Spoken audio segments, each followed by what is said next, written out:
कपड़े धोने वाली बहू। शादी के पहले से ही विभा को कपड़े धोने का बड़ा शौक था। कभी नल के नीचे तो कभी तालाब के पास। अरे मेरी नीली वाली लुंगी नहीं दिख रही है।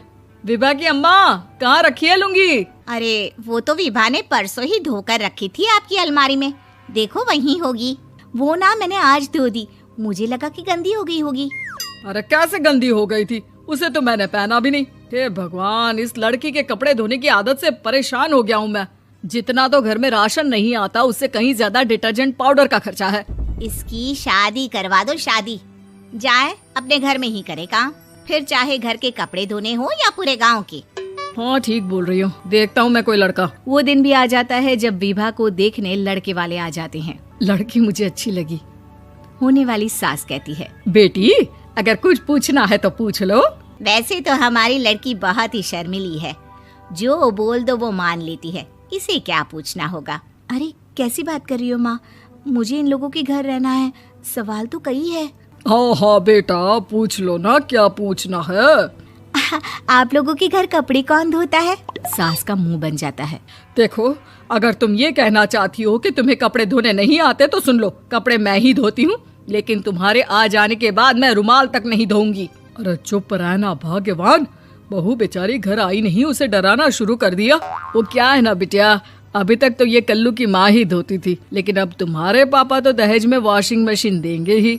तभी विभा की माँ बोल पड़ती है, सवाल भी पूछा तो क्या। वैसे भाई साहब, मशीन की तो फिर भी कपड़े धोने की कैपेसिटी होती है। मतलब जो बिटिया दे रहे हैं ना विभा, इसे कपड़े धोने का बहुत शौक है। ये आप लोगों के क्या, आस पड़ोस गांव मोहल्ले सबके कपड़े धो दे और उफ तक ना करे।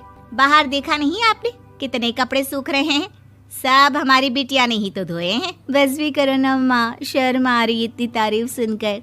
और तो और एक दाग निकाल कर दिखाओ तो मान जाऊं। हाँ अच्छा, माफ करना बेटा, मैंने गलत समझा। हमें तो रिश्ता बहुत पसंद है। और ऐसे जुड़ जाता है रिश्ता कपड़े धोने का शौक रखने वाली विभा का। उसकी शादी हो जाती है कोयला फैक्ट्री में काम करने वाले कल्लू के साथ। शादी के बाद अचानक विभा चिल्लाती हुई सास के पास आती है। सासू माँ, अरे सासू माँ कहाँ है आप?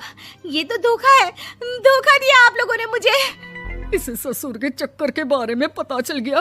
अरे तो उसमें तुझे क्यों धोखा मिला है? अरे नल में पानी नहीं आता, कपड़े कैसे कब धुलेंगे?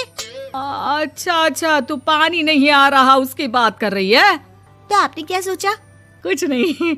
अच्छा, तेरी माँ ने कहा था कि कपड़े धोने का शौक है तुझे, याद आया मुझे।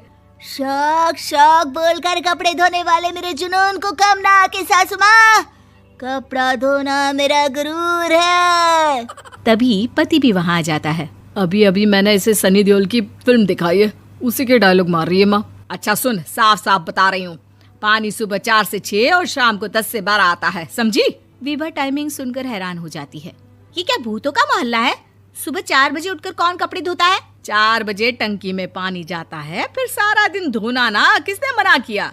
अरे कैसी बात कर रही हैं? 200 लीटर की टंकी में कितने कपड़े धो लूंगी मैं, सुबह ही उठ जाऊंगी मैं। अब क्या था, विभा सुबह 4 से लेकर रात के 12 बजे तक कपड़े ही धोती रहती। एक रोज सास पड़ोस से निकलकर कहीं जा रही होती है कि साथ वाली कहती है, हाँ कल्लू की माँ, जरा ये बताओ कि 2 साड़ी है, 2 ब्लाउज और एक पेटीकोट और एक नाड़े वाला लंबा कच्छा। हाँ तो? अरे तो क्या, कितना लोगी धुलाई ये बताओ। धोबन दिख रहे हैं हम क्या? हमारे पति सरकारी नौकरी से अभी रिटायर हुए हैं और बेटा सुपरवाइजर है कोयला फैक्ट्री में। धोबन समझ रखा है हमें? हाय रे कल्लू की अम्मा, माफ कर दो, वो तो मोहल्ले में यही सब बता रहे थे कि तुमने बहू को कपड़ा धुलवाने के काम में लगा दिया है। सास को पड़ोसन की बात सुनकर गुस्सा आ जाता है। वो घर पहुंचती है जहां घर के बाहर ही इतने सारे कपड़े सूख रहे होते हैं जितने कि किसी धोबन के घर पर। अरे ओ कल्लू की दुल्हन, बाहर निकल। माँ जी यहीं आ जाओ, बाथरूम में चादर धो रहे हैं हम। अरे अभी हम धोते हैं, तुमको बाहर निकलो। ये आस पड़ोस वाले बोल रहे हैं कि हम बहू से कपड़े धुलवा कर उसे कपड़ा धोने वाली बना दिए हैं। अरे छोड़ो ना माँ जी, किन लोगों की बातों में आती हो? आस पास के लोगों का तो काम ही होता है कि वो किसी तरह सास बहू को लड़ा दे। बहू सारे घर के कपड़े धोती है, ये क्या कम है? बोलिए।